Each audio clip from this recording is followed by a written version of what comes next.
మిల్ల మిరిసే చంద్రుడి కోసం తెర తీసెను సాయంత్రం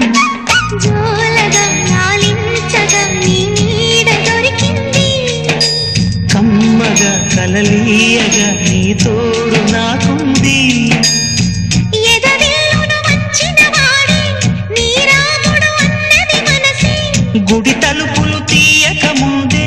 వరమిచ్చెను దేవత ఎదురై నీదే రాజిని నిజమేనా జాబిలి కిలకిల నవ్వే కోయిల కోసం వచ్చింది మధుమాసం